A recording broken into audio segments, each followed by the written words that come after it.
tabi pun, dan salam kebajikan.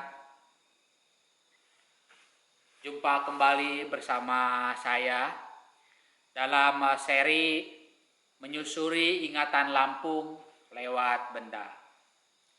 Sahabat-sahabat John semua, dimanapun Anda berada, semoga dalam keadaan sehat, berkah, bahagia, sentosa, serta mulia. Nah, pada kesempatan ini kita akan ngobrolin tikau. Tikau itu dia termasuk jenis teki-tekian atau rumput teki-tekian yang ada di rawa. Dia rumput yang panjang, tidak berongga, tidak berdaun, dan tumbuh di lahan basah di rawa dengan ketinggian 0 sampai 1350 meter di atas permukaan air laut.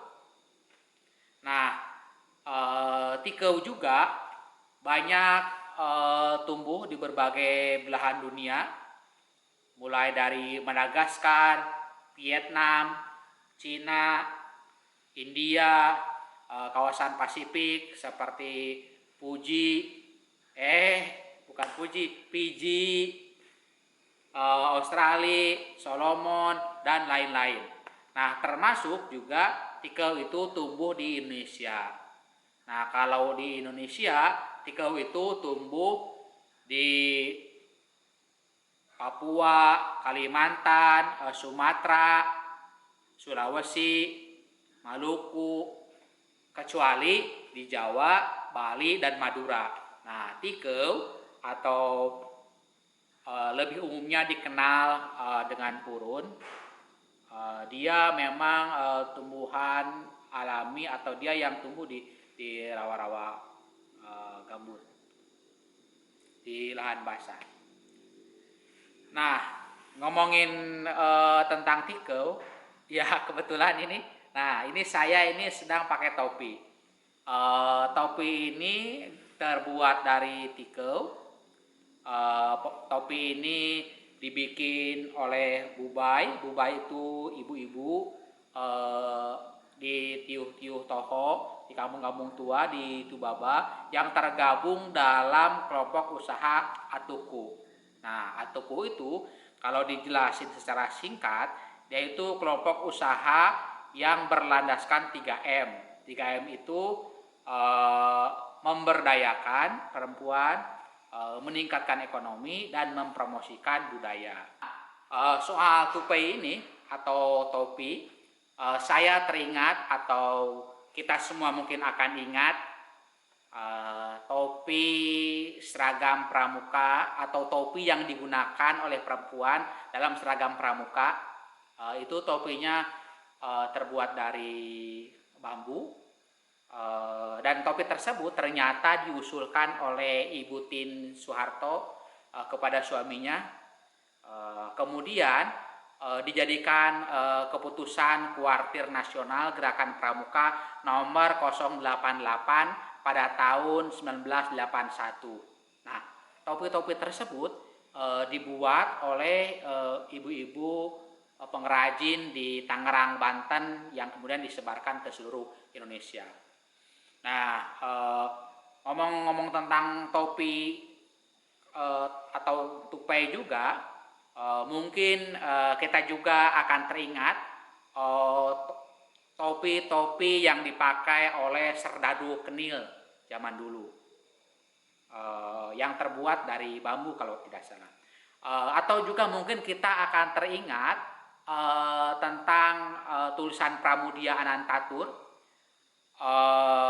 dalam judul bukunya Jalan Raya Pos, Jalan Denles, yang dicetak oleh Lentera di Pantara. Pada halaman 41 paragraf kedua dikisahkan bahwa topi anyaman bambu yang membuat ini Tangerang jadi terkenal di dunia pada tahun 1887 saja Tangerang telah mengekspor topi sebanyak 140 juta buah, terutama ke Prancis. Telah menjadi kebiasaan dalam kurun waktu tersebut, topi Tangerang dipergunakan oleh para pekerja pelabuhan baik Eropa maupun di Amerika dan terutama di Amerika Latin. Nah, dalam buku The Netherlands Indies volume 3 diceritakan pula bahwa para pengrajin topi, para pengrajin tupai itu dari bambu dan pandan dari Tangerang, Banten itu juga mendapatkan banyak sambutan dari para pengunjung yang datang ke Exposition Universale di Paris pada tahun 1897, juga di Brussels International Exhibition tahun 1910. Nah, waktu itu kontingen Hindia Belanda di pameran tersebut membuat kampung Jawa yang di dalamnya ada 3 rumah, dan salah satu rumahnya itu diisi oleh pengrajin tupai, pengrajin topi, pandan dan bambu dari Tangerang, Banten itu. Ada banyak cerita tentang para pengrajin topi berbahan bambu dan pandan dari Tangerang, Banten dalam berbagai catatan sejarah. Tapi adakah cerita-cerita tentang para pengrajin tupai berbahan tikau dari Lampung atau dari Sumatera, atau adakah kisah-kisah tentang tikau karena tikau tersebut merupakan tumbuhan alami di banyak rawa-rawa di Nusantara ini. Nah, sebuah foto koleksi Tropenmuseum memperlihatkan ada beberapa pengrajin perempuan sedang menganyam tikar berbahan tikau di samping rumah, dan di samping perempuan itu juga ada beberapa perempuan sedang menumbuk padi. Nah, foto tersebut diambil sekitar tahun 1900 sampai 1940-an di Ogan Komering Ulu atau Oku, Sumatera Selatan. Nah, itu artinya di Sumatera Selatan, di Oku itu sudah ada pengrajin tikar berbahan tikau. Dan mungkin di daerah lain di luar Oku juga kemungkinan ada, termasuk di Lampung.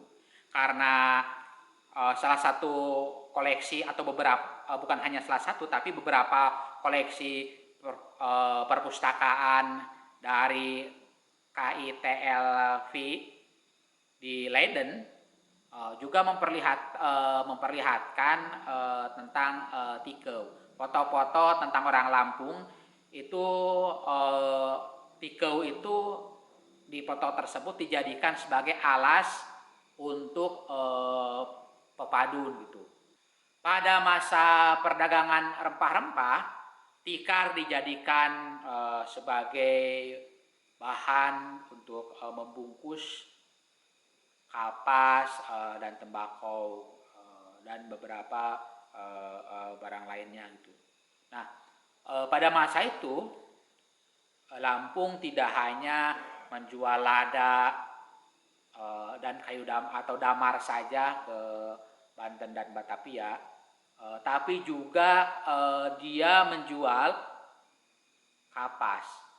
Nah, dalam catatannya Prida Amran di bukunya Mencari Jejak Masa Lalu Lampung, Lampung setiap tahunnya mengirim atau menjual kapas sebanyak 1000 bakul.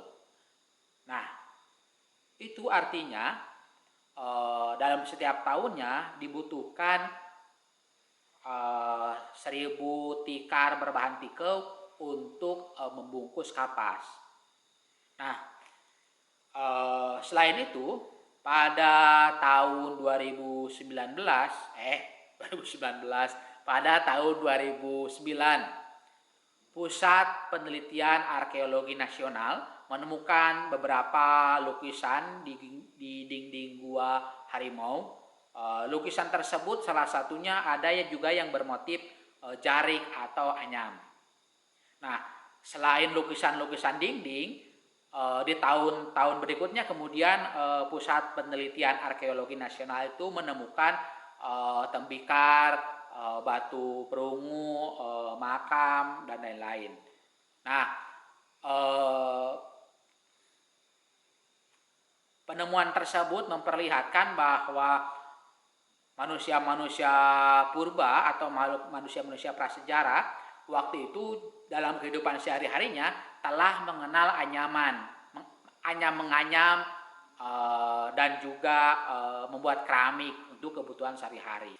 Catatan paling awal terkait anyaman itu ditemukan dalam peradaban Sumeria kuno sekitar 5000 tahun yang lalu.